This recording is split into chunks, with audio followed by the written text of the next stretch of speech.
I grew up in Tallulah, Louisiana, which is a little delta town across the river from Vicksburg, Mississippi. I attended Tallulah Academy, and from there went to Monroe, Louisiana for my undergraduate training.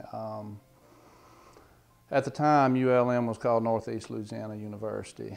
I had a good 4 years there, which prepped me well for medical school, and off to LSU in New Orleans I went. That was back in 1987. Being from a small town, waking up one morning in New Orleans was quite a culture shock, but met a lot of new people, a lot of friends, and having the opportunity to work at Charity Hospital, I think really prepared me for my residency and private life as a physician. After I had finished 3 years of medical school, I can honestly say I really didn't know exactly what field or what direction I was going to take it from there. I'd spent a few months with an internist in my hometown of Tallulah, and decided that's what I was going to do. And upon graduating from medical school, I headed to Baton Rouge, Louisiana for a year to do an internal medicine residency. And I actually only finished my first year. At that time, I really felt like that wasn't for me, and proceeded to kind of move in the direction of anesthesia. And anesthesia was very good to me. I think anesthesia built a base for what I do now. Dealing with people's veins, you need to be able to access these veins, and that's what I did in anesthesia for 20 years. And I think everything, the stars lined up and just prepared me every step of the way for what was to come. Tell you a little funny story. After I had worked with Mike at St. Dominic's Hospital for 20 years, he was a little bit ahead of me in the phlebology realm, and he kept telling me, "You'll like taking out varicose veins, Cliff. It's kind of more up our alley." And so I said, I'll try it.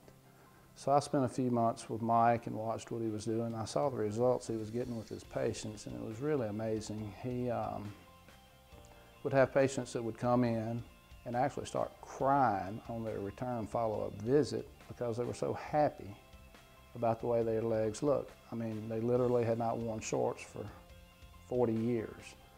And it was kind of interesting for me because I have my own little personal hang-up. I have very skinny legs, and people have commented on that for a long time, and I'm very self-conscious of that. So I could relate to what these people were feeling, you know, with their varicose veins. So anyway, I said, you know, that would be really cool, because I knew I would feel so much better if somebody could make my legs bigger.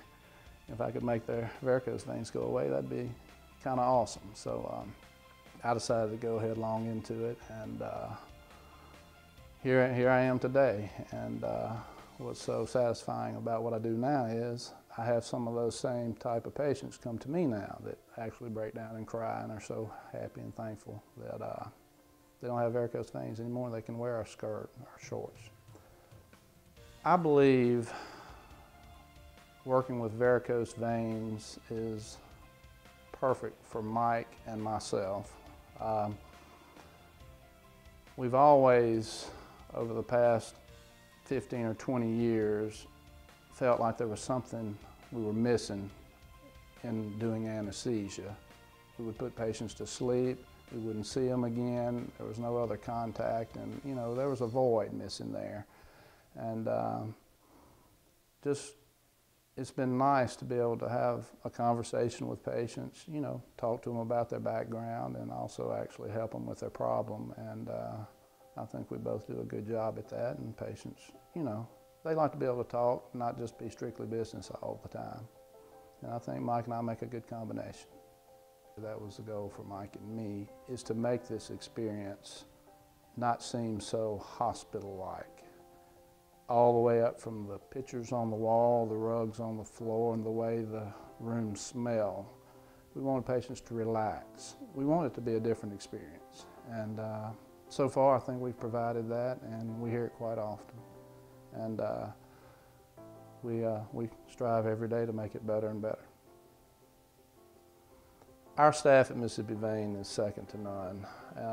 My dad told me a long time ago I needed to surround myself with good, competent people, and that's what we have here.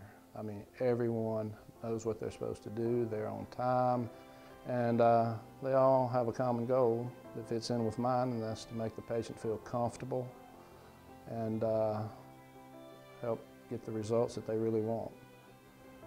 Patient satisfaction is what we ultimately want and strive for, and well, Mike and I tell all of our patients that, you know, we're not going to be happy until you're happy, and we mean that. And it takes a lot of extra time and a lot of extra effort to make that happen.